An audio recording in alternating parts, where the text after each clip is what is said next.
David Messinio is publisher of Sensations magazine, a 3-time winner in the American Literary Magazine Award, and has spent close to 20 years promoting poets and poetry in the state of New Jersey and across the country. He has published 4 poetry books: First Impressions, Suburban Gothic, A Taste of Italy, and Restoration, the last of which received a rave review from a Writer's Digest contest judge.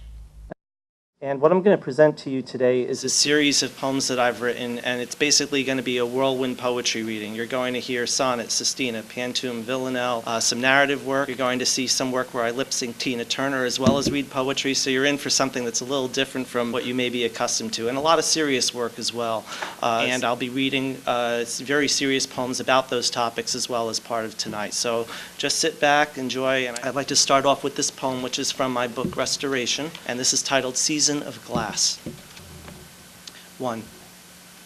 You saw right through me, right through the games I played. I wove my web in the window corner outside the frame of your picture. You knew how to spot it.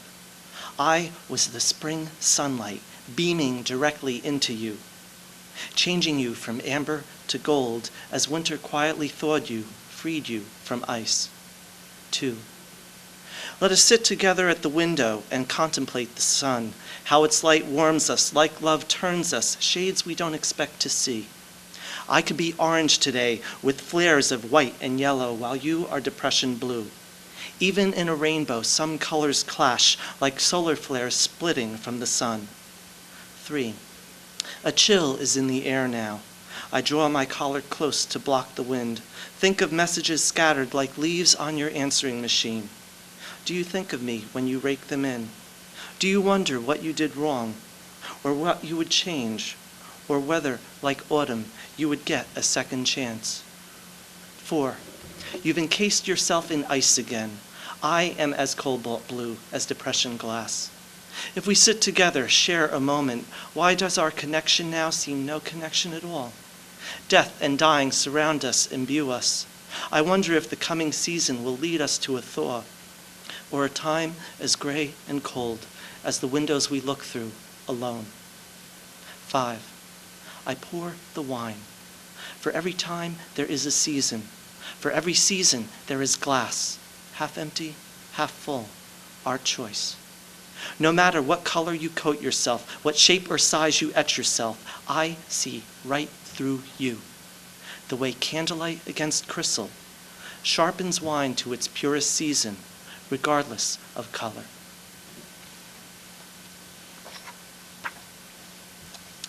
This is a villanelle titled Do Gently Go, The Night is Bad, So Bad.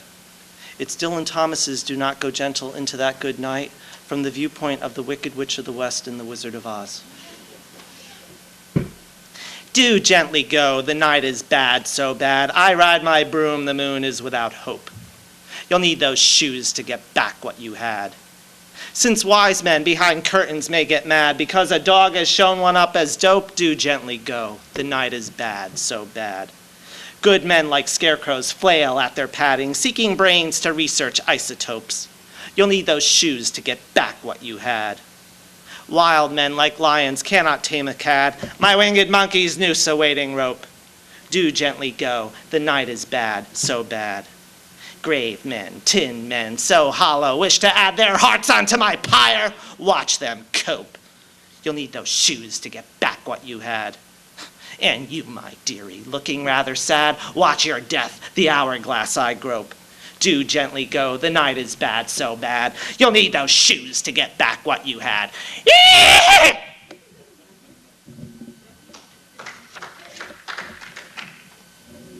Sistina, this summer air is kryptonite. True story. On 7 years of harassment from one neighbor at Chateau Gardens, Secaucus, New Jersey, 1996 to 2002. This is the situation that led me to abandon my home. This summer air is kryptonite. Energy sapped, I hang like wisteria in stifling heat. Clouds threaten upheaval, but a cooling rain is for the moment forgotten. I long for words like justice and peace. Their memory hangs in the air, a stagnant solitude, white sheets drying with no breeze. Solitude seems as inescapable to me as kryptonite was to Superman. Even he could find peace on some edge of some world, some place where wisteria was forgotten amidst the craters of planetary upheaval. Eggs fry on sidewalks. Whether the upheaval is the endless gasping of quests for solitude, or this summer, where tranquility seems as forgotten as the number of times Superman faced kryptonite, is irrelevant. Truth lies like wisteria. I remember a time when parents said, "Eat your peas," instead of criticizing every attempt to bring peace to a life, to my attempt to conquer upheaval. I long to walk in parks and seek wisteria, to spend some summer days in solitude. Instead, I'm dodging words of stone and kryptonite. I sleep 10-hour days. Dreams stay forgotten. What constellation do I see above? I've forgotten. I recognize a star here, there, each a piece of a whole sky of moonlit kryptonite waiting down to rain down in one grand upheaval. And after that cataclysm, solitude. Such quiet, you could hear the growth of wisteria. If I seem wistful, remember this: even wisteria cannot survive without sunlight. That too is forgotten in this 100-degree heat, pollution casting gray solitude, a gray pallor of smog. There is no peace here in Secaucus. Hear the neighbor's words of hate, live his upheaval, hope that Superman exists in a world without kryptonite. Tonight, I dreamed of kryptonite. It grew on wisteria and created no upheaval, its power forgotten in my sole refuge of peace and solitude, dreams. Poetry as well, and this particular piece is titled Highway Magic, and it incorporates music from Ike and Tina Turner, so I hope that you enjoy this. This is a little bit different type of performance, so here we go. Now open the door key into ignition, park to reverse, then drive. When I was a little Boy, I used to watch my father play with the dials on the radio. He pushed those 6 buttons, somehow always find a doo-wop song or Elvis Presley, his idol. Each weekend in summer, we'd cruise across Route 46 to Route 3, then turn right onto the Garden State Parkway en route to the Jersey Shore. And the summer breeze cooled the vinyl seats of the '68 Dodge Dart, and I imagine a day when I would be old enough to drive, old enough to select the songs we'd hear on the radio. It wouldn't be Elvis, but someone as wild, perhaps Tina Turner, shimmying in a miniskirt across the simmering airwaves, the band blasting and her asking way. do I love you, my oh my.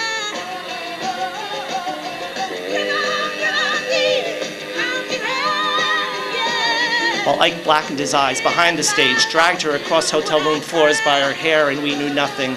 We only knew the music. It was a simpler time. I was at an age I didn't know Vietnam existed. There was only baseball and kickball and long, boring hearings going on in Washington. When you were a young boy, Remember that one summer? Something about Watergate. I only knew they preempted Batman. I was not thrilled. Meanwhile, at home, my parents bought my brother an ornery little white French poodle. The hound from hell, a little that wouldn't shut up. Anytime I invited a friend over, a cacophony of non-stop barking ensued. That dog went, and wouldn't stop until my friend left. This went on for years, but that dog found a friend in Grandma. I remember one morning I had cold cereal. The dog had his choice, Eggs Benedict or scrambled. Spin forward to the 90s. The dog died, Grandma died, I got older, but Tina was still around, still singing away.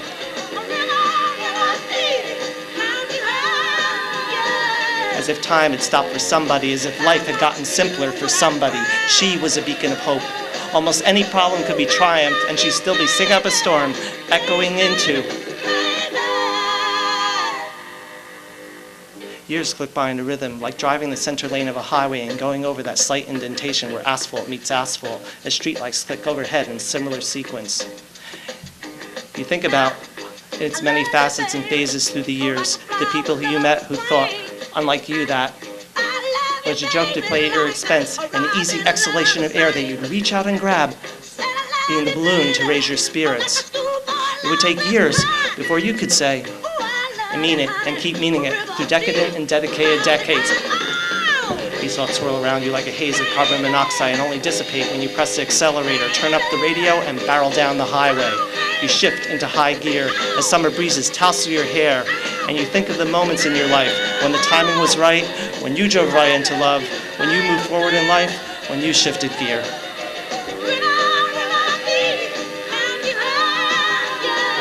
When love lost was solidly found and you started planning a future that included another person, and in some cases a sense of deja vu.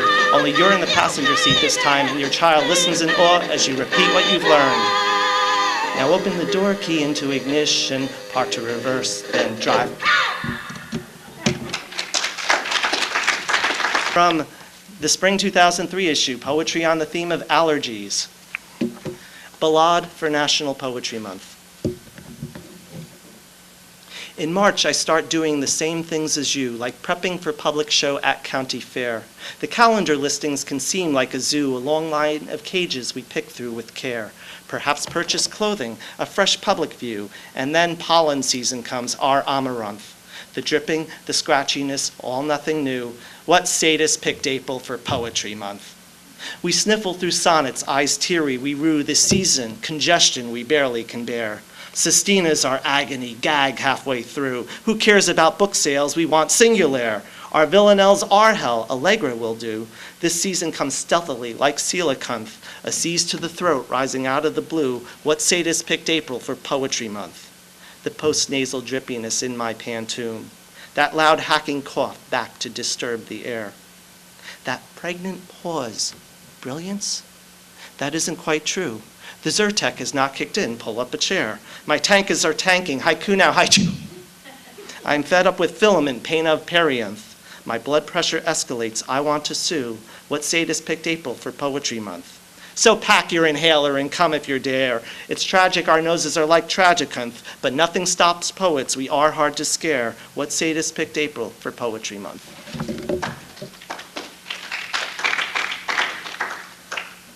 From America at War, Part 1, Forming a Nation, 1513 to 1897. This was our summer 2003 issue. Clara Barton at Andersonville, August 17th, 1865. There are too many tasks at hand to dicker over who will pay for it. I will pay for it. My office is at 437 7th Street Northwest, Washington, D.C. I asked families to write me. I maintained a master list for their inquiries, their thousands of letters seeking information on lost soldiers, on missing family. I watched that list grow by June 1865 to 20,000 names. My joy came in the few I found to be alive who, through my office, did reunite with their loved ones. I cannot fathom how Dorrance Atwater secretly copied the names of 13,000 prisoners dumped into numbered, unmarked graves, or how he got his secret ledgers out from Andersonville, Georgia, and onto my office desk. I never forget. These are not numbers. These are human beings killed in war, owed one last gasp of dignity by our country. I have spent 2 months in Andersonville, this horrid place, this hell forsaken by God. My work crew and I and Mr. Atwater have individually marked and identified all but 460 of these graves. This afternoon, I will raise the American flag and dedicate this land as a national cemetery in their memory.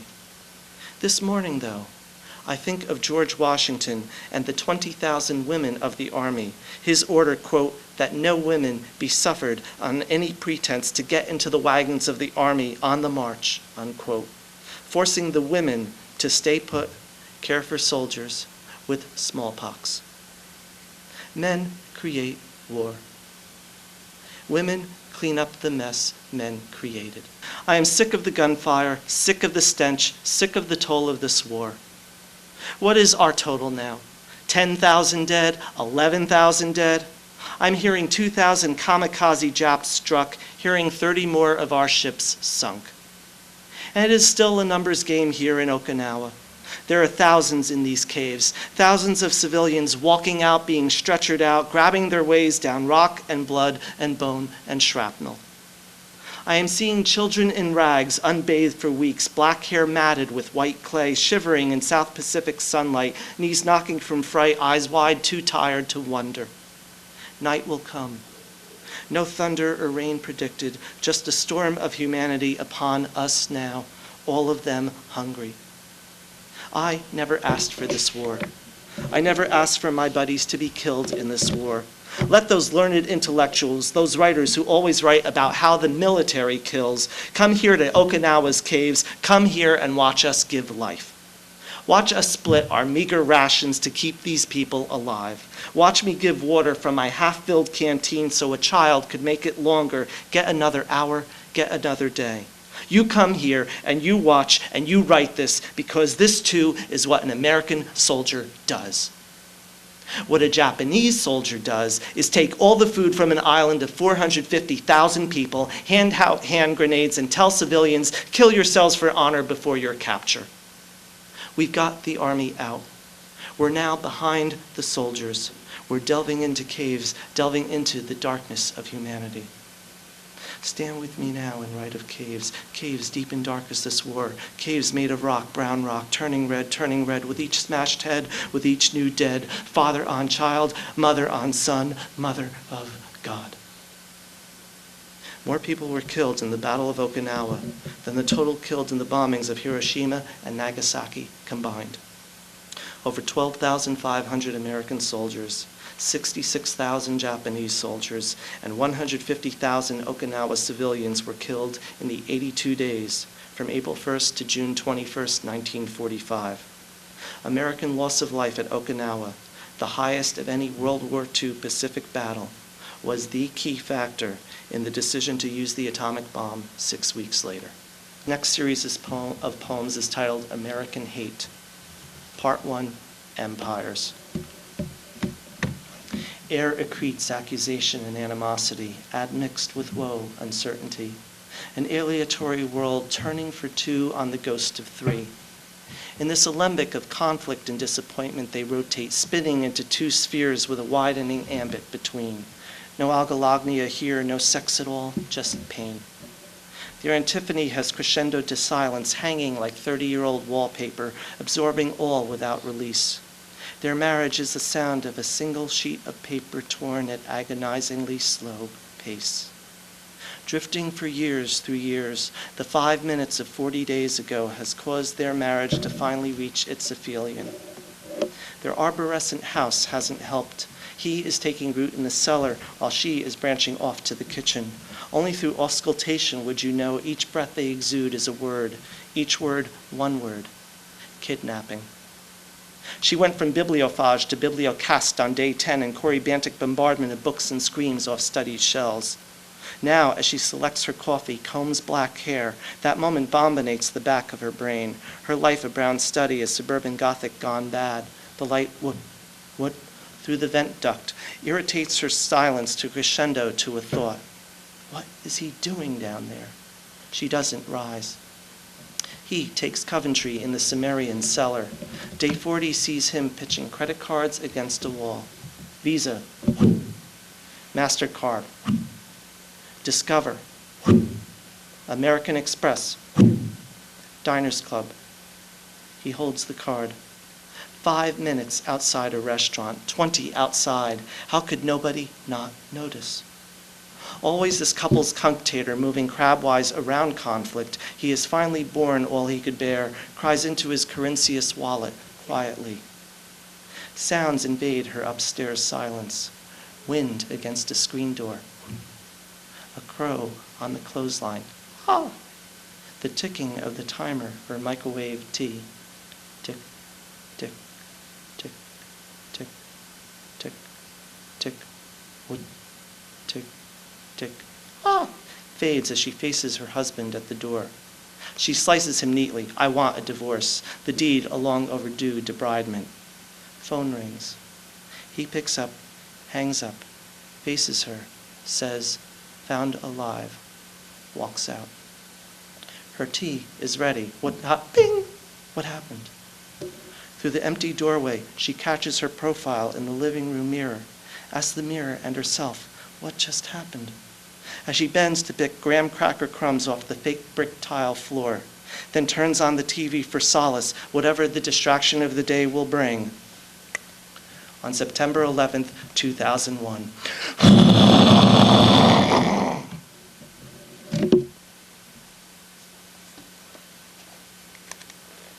Part 2, American Hate. I don't believe they are using American planes in America to attack Americans. Her words trail to whisper as her severe sadness rises with each pounding of debris onto her city blocks.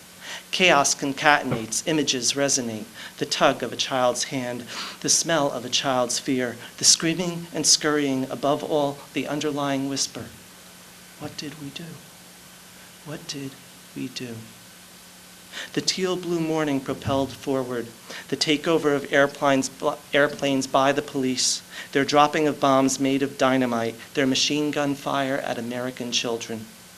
From 6 a.m. to 11:30 a.m., the racist rampaged. 1,115 residences destroyed, deep Greenwood decimated, the morning of June 1st, 1921. Armed whites interred blacks, dragged their corpses through streets, severed telephone and telegraph lines, isolated the black neighborhood from the rest of Tulsa, Oklahoma, from the rest of a world that would forget it ever happened. I don't believe they are using American planes in America to attack Americans. September 11th, 2003. A friend places Scott Ellsworth's Death in a Promised Land, the Tulsa race riot of 1921, back on my coffee table and shares some thoughts. How we are in a different country. How it's terrible to have to count such darknesses in our history, yet extremely important to do so. How we Americans have evolved, and especially how good it is we don't discriminate against an entire class of Americans anymore, ending the endless passing down of American hate.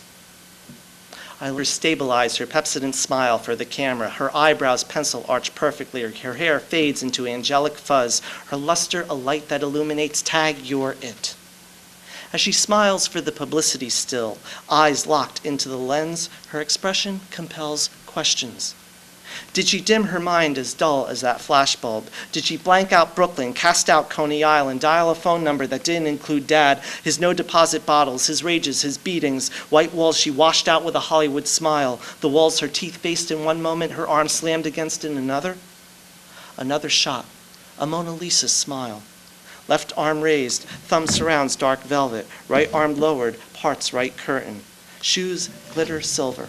A shot that says, Mom, I'm a star. I'm the it girl. I am it. I'm not Clara, stand straight for the camera. Clara Bow, beauty contest winner. Don't let it go to your head. Clara, I'll kill myself. I'll kill myself if you take that movie contract. I'll kill myself if you leave. Listen to me, Clara. Clara, Clara. Fingernails pinned to curtain seams. A thought wends its way from the smile.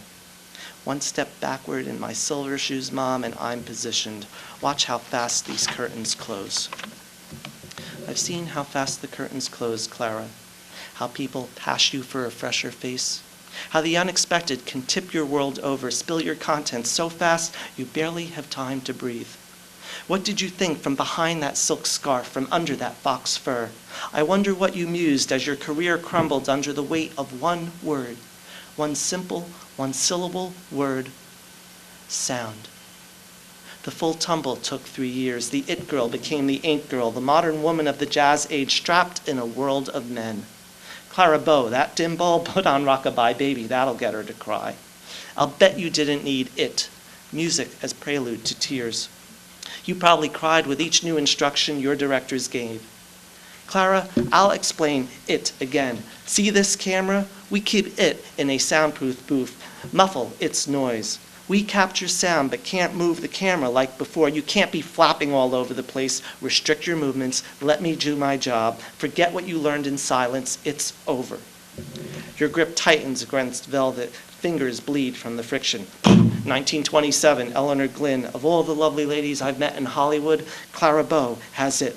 1928, Frederick March. Yes, I was trained in theater. Hamlet, etc., etc. And yourself? Nothing. Never. Oh, I see. 1929, Louise Brooks. Garbo came from Europe. Swanson was already sophisticated, dressy in DeMille films, but Clara was the real jazz baby. 1930, The Public. I don't need to see a flighty, feather-brained flapper on film when I'm selling apples on the street corner. Years rolled by in a slow, sad newsreel. You waited for the flashbulb to again, but all you heard was the click. Click. A sanatorium door. Clara enters, stage left. Click. A sanatorium door. Clara exits, stage right. Click. A sanatorium door. Clara enters, stage right. Click. A sanatorium door. Clara exits, stage left. Pop. That's not for you, Clara. It's the turn of a propeller plane as we end the 1930s. Flash. That's not for you, Clara. It's 1945. You're watching Hiroshima. Click. It's not for you, Clara. It's the turn of a TV channel. 1962, the Cuban Missile Crisis. America's eyes all turn south. None are on you. 1965, your coffin closes. You re-enter the silent era. Miss that last moment of sound you waited so long to hear. Extra, extra, Clara Bow dead.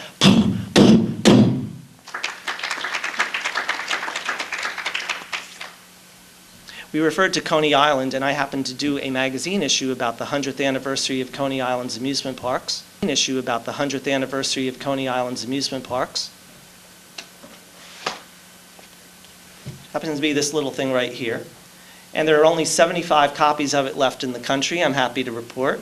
And you can find those copies on www.sensationsmag.com, the Purchase Items button. And from that issue, this is a poem by Guy Wetmore Carroll titled Marvelous Coney Island, written in 1903. They used to talk of Bedlam, and they used to talk of Babel, an illusion of confusion, of exaggerated style, but in all of fact and fable, since the days of Cain and Abel, no metaphor is better for the same than is an isle that I wot of, that I got of, so generous a lot of, with a smile and still shall do so for a while. You plunge into the entrance of the screaming scenic railway, nor rejoicing or hoisting in a car up the incline, and surveying all that frail way in a palpitating pale way, go lunging down and plunging down each giddier incline, surely squealing with a feeling like a fly upon a ceiling. You're grateful when you through it, and you're wiser if you do it. That's unless you want to rue it half an hour before you dine. There are wooden horses prancing. There's a switchback's clang and clatter, executing sudden shooting. Boats are plunging the pool. Every step a nervy shatter, but it really doesn't matter. It eases one and pleases one, like getting out of school. So, brewing stories moving in a novel kind, moving in each moment of your leisure, searching for a while your pleasure, you will find the place of treasure for the periodic fool. Oh, the voice of Coney Island, as alighting from the trolley. You find her and remind her that your deed should be excused. With what bombilation jolly she replies to this, your folly. She reckons you, then beckons you, your suit is not refused. She's a siren that a Byron might have lavished all his fire on. She's a sorceress that spells you, that attracts you and repels you, and I mean the things she tells you when you want to be amused.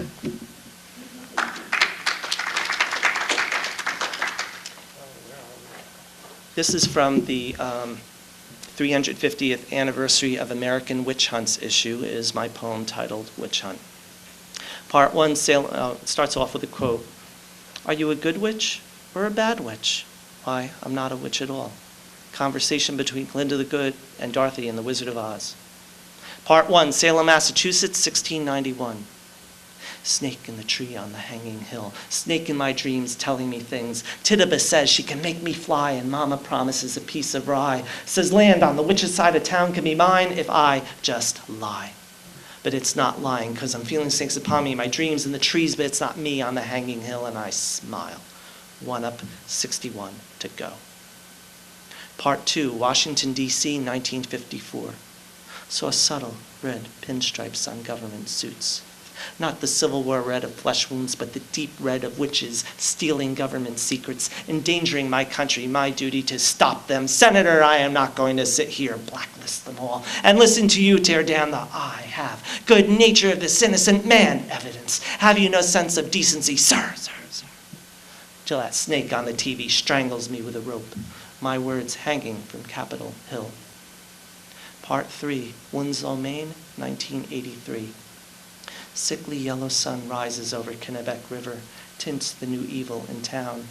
A cathode ray Pandora's box endangering my nursery school, with sores appearing on girls after school, social work accusers hissing accusations, closing my school while I and my wife pick up the pieces of our lives and watch the 2 witches on the hill.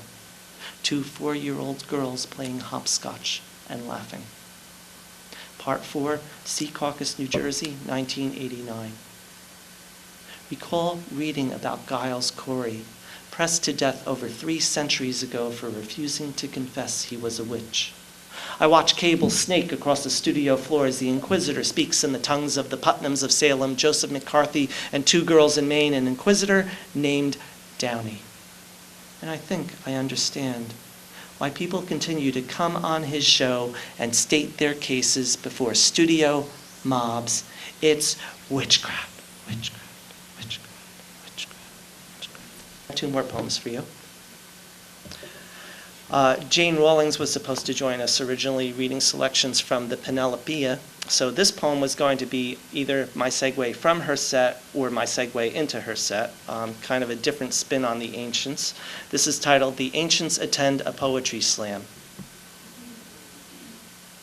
He shredded my vagina. That made me angry.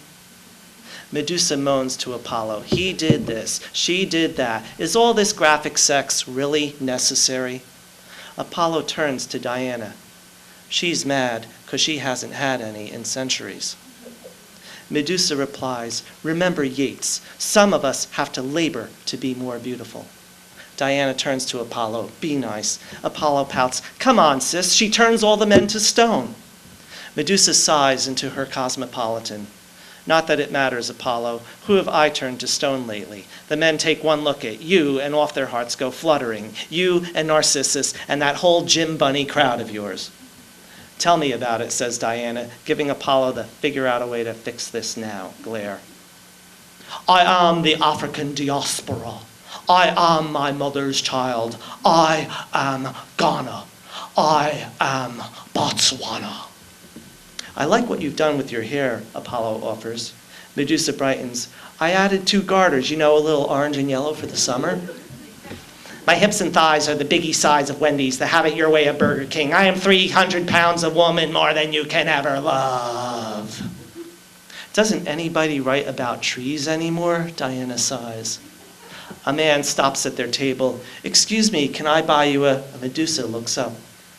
Damn it, Medusa, shouts Apollo. Now we won't know which one of us he wanted.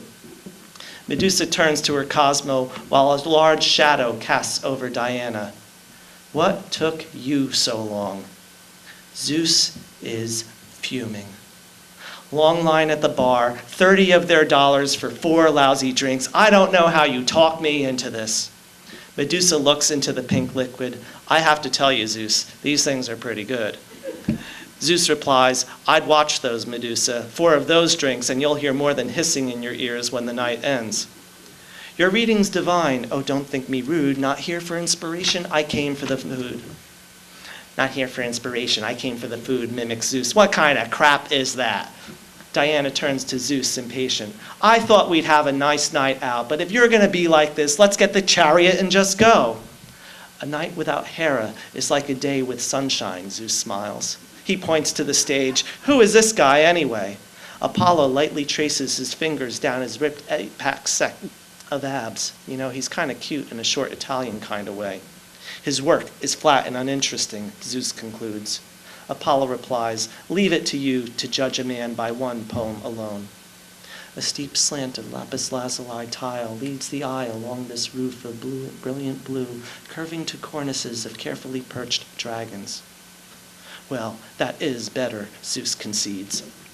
I'd like to hear one poem in full sometime this evening, if the two of you don't mind, Diana hisses. A smattering of applause is broken by the MC. Excuse me, can you people in the togas and bushkins please keep it down in the back? Why, I oughta. Zeus reaches to his right. Medusa, alarmed, grabs his hand. Don't throw a bolt in here. There's so much electrical equipment, you'll blow up the audience. Zeus points to the stage and chuckles. Well, if they won't electrify the audience, somebody should. Apollo smiles. Good one, Dad. Homer. Now, he was a poet. Ask this generation about Homer and they think of The Simpsons.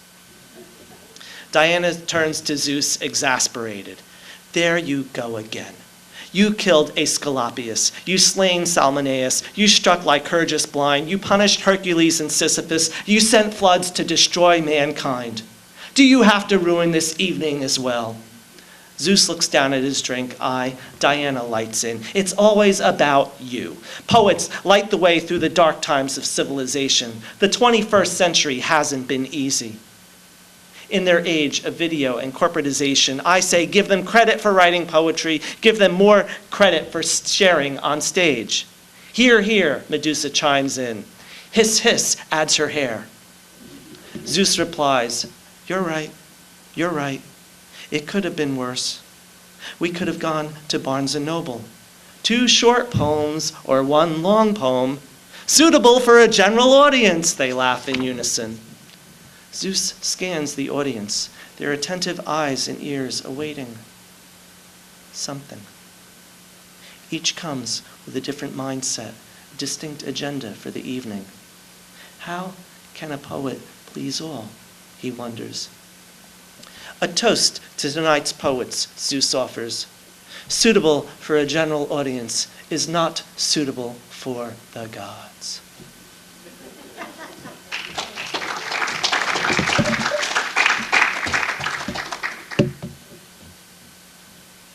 Actually, I have 2 more poems, and they're both upbeat poems. That's how I want. From our issue on the theme of television, another true story. This poem is kind of like about the, I call it the power of teen. You know, basically the power of teenagers to get inspired and you know, go with an idea and carry it through without, you know, adults saying, oh, you can't do this, you can't do that, type of thing. And I wanted to end with an uplifting poem, and unfortunately in this day and age I had to go back to 1921 to feel uplifted. So this is titled Conceiving Television at Age 14 Atop a Plow in Rigby, Idaho. True story. Steam rises off a field of potato. Philo looks high and low at parallel lines, row by row, but this alone is not the scene he's pondering at age 14. No, he rubs some dirt, the soil moist, pats sweat off his lengthy forehead. Not much choice today, this scene in Idaho at age 14, a time of swimming holes and having fun, this humid summer of 21, yet here he is with horse and plow, his mind getting all fanciful again. He dreams of pictures that fly through the air. But how? The stack of magazines in attic loft, the summer boredom scene setting in. And row by row by row it goes throughout the afternoon. Boy knows of spinning discs and of machines trying to break images to electricity, but that takes speed they simply do not have. He taps his forehead. Think, think. A drink of lemonade would be quite keen right now, the blade of plow at rest atop the soil. Like many teens with magazines, he dreams with quiet passion.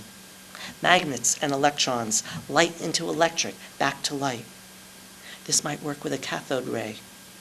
Yes, any teen who spends time with electric magazines in attic lofts in Idaho in 1921 would know about a cathode ray. But here today, in steamy heat, a wisp of hair has dropped across his brow.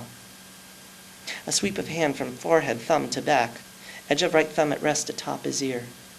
It's clear that speed and size of image is the key. You see, the image is a block.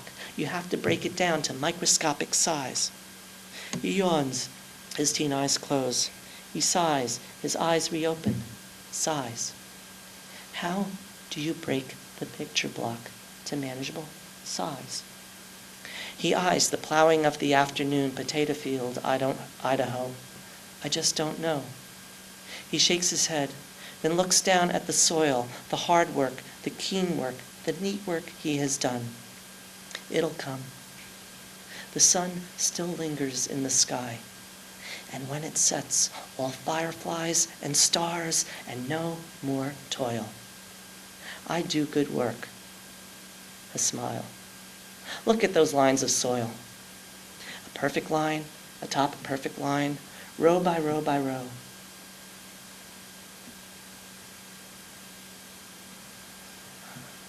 I know. Thank you.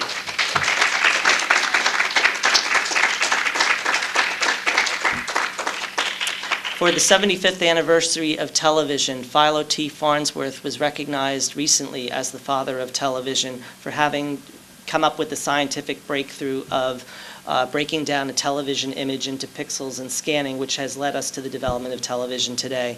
This experiment led to the first picture being shown on television, I think it was September 7th, 1927, and an experiment was duplicated, I think only about within the past 2 or 3 years, using the original drawings with descendants of his family, trying to create just a dot on a screen. And they figured that if they could create the dot on the screen, they could then create a series of dots and create the lines. And in the experiment, using the original scientific data, they were able to duplicate that. And so as a result, they're now recognizing Philo as the father of television rather than Sarnoff and some of the other people who also made contributions to cathode rays and other aspects of it. So, in conclusion, a lot of my poetry is based on, significant research, and I hope that the mixed bag I've given you today kind of gives you a sense of my writing from Tina Turner to television. And I look forward to hearing your work later on this afternoon as well, this evening. I did have one last thing to mention. Sensations Magazine has sold out most of its issues. We only have 3 copies of one of the issues left on the theme of cinema, the one with the Clara Bow poem in it, and they have them for sale in the back for $15. 2 copies left, okay, for $15. So you can see them if you're interested in that afterward. And the last thing is we are about to release an issue on the theme of winter, where all the poems are about winter. I've extended the deadline on that till this Friday. I'm going to be judging the material this Monday. So if any of you are interested in submitting material to that, you can do so by going onto our website, sensationsmag.com, click the Submit Poetry button. There's a $15 entry fee, which includes receiving a copy of the issue, and the other information is up there as well. But I have published a number of people from down here in US 1. I'm interested in hearing more voices from this area, so I really encourage you to look at our website and give that consideration. Thank you all for your time, and I really appreciate your having me down here. Thank you.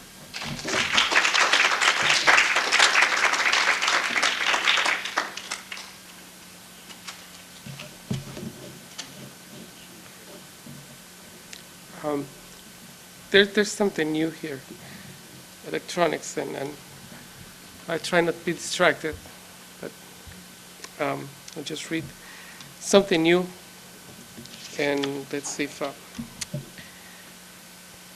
I'll do justice to a wonderful evening maybe 3 weeks ago, that eclipse that we had here that we were able to see. So.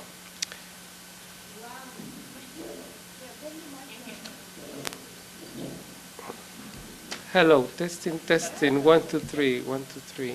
Probando, probando, 1, 2, 3. After October eclipse, under a silk vermilion moon, elongated flames, improvised dancing on high wire, howling across flying leaves. The sound of a shepherdess call prevents my fall. This autumn sacrifice, not her seedless purple blood. After innocence dawns, these untainted fangs adorn her tired flute, her lips untouched sleep.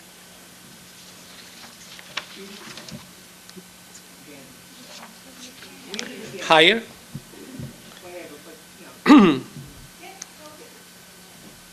But-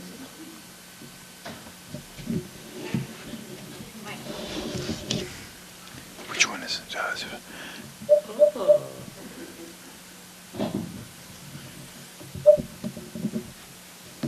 Thank you.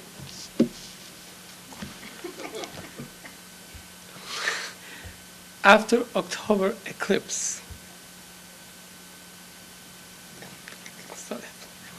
under a silk vermilion moon, elongated flames improvise dancing on high wire, howling across flying leaves.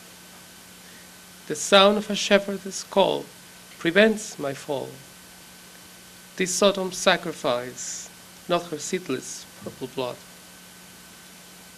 After innocence dawns, these untainted fangs adorn her tired foot. Her lips untouched sleep.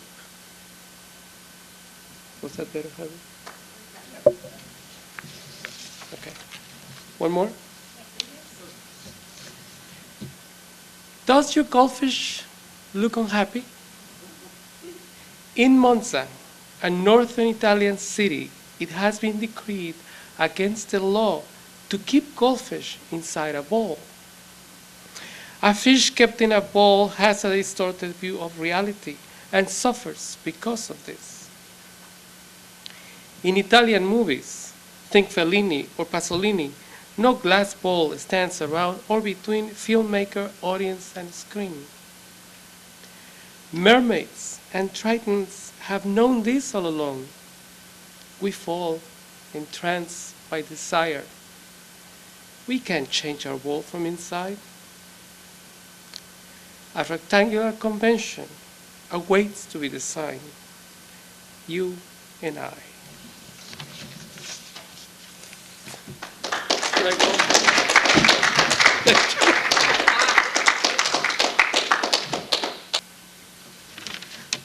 My name is Jane McKinley. This is a poem entitled Tornado, based on real experience. Tornado. My father had an unerring sense of weather, predicted 3 days' snow before the first flake fell, could summon rain without a dance. So when the sky turned green and sirens wailed, we never thought to question his decision.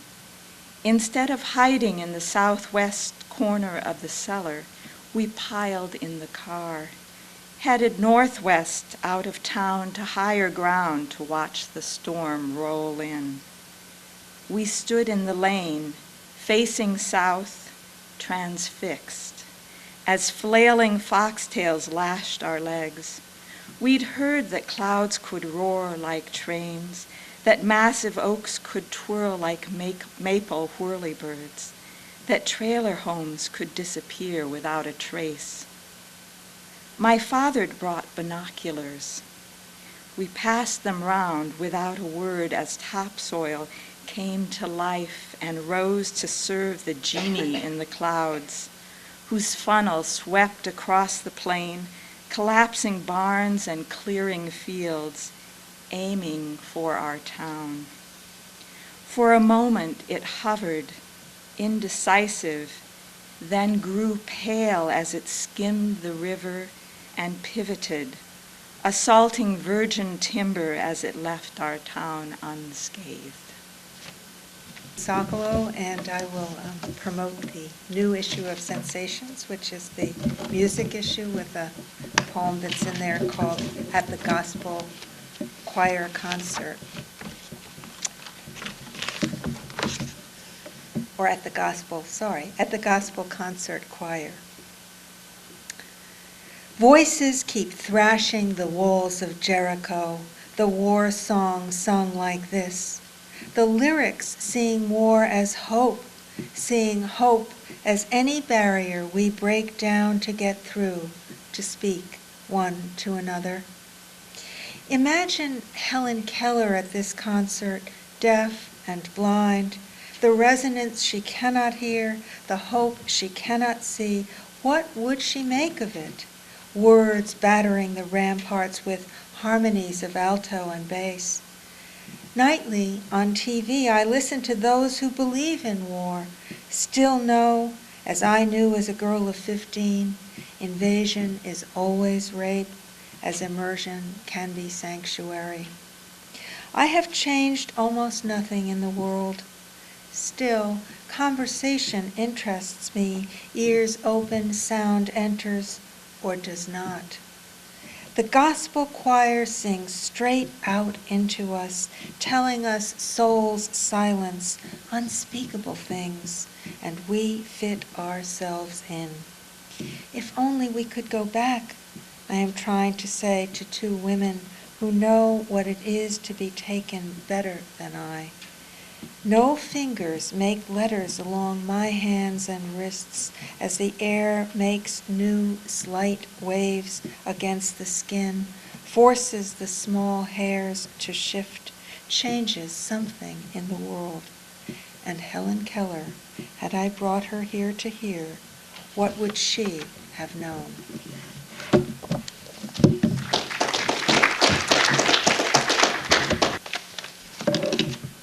I feel a little embarrassed about reading an anti-war poem after such wonderful examples today. But I just read an article about on post-traumatic stress in the paper, and I thought, well, all right, it comes in many forms. The children of the good war. You were my favorite brother. Pulling yourself to college, you drew me after you, out from the steel trap of home. Yet we've spoken only 50 times in 40 years, seen each other 10. My last birthday you called. Your son-in-law had told you he learned from your example what a happy family can be like. I said, our parents would be proud. In a low, soft voice you answered, we can forgive them now. And I knew you remembered the time before the blackout when we fed the rabbits and the mother ate her babies to save them from us. Our parents were going out to dinner, dressing in their room, pink silk, black tie. Pa came down, waving a revolver, lined us up against a rabbit hutch, blindfolded us with sky. Pink sky, black sky, expected every night to erupt into a dogfight, one of ours or one of theirs. Would the ack-ack awake us? Would we see the fireworks make it to the cellar, burn in our beds? I exploded. You tried to protect me. You were 4 years older, but at last I see the shrapnel that hit you. You thought I inherited their madness? No. Much was demanded of them in the war. They gave more than they could. That was our inheritance, why we survived until I wear the pink silk and you can admit to the black tie on your arm. Who's left that shares this grit around which pearls have formed? I'll call at Christmas.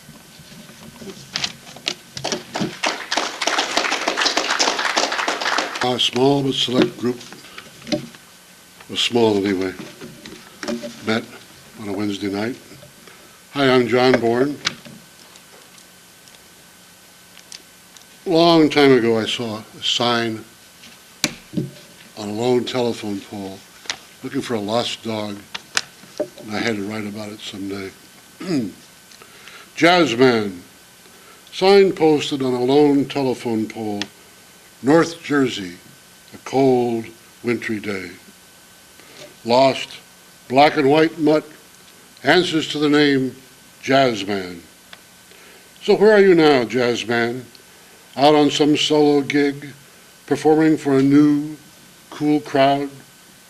Howling down wild musical nights, turning on the local hoi polloi?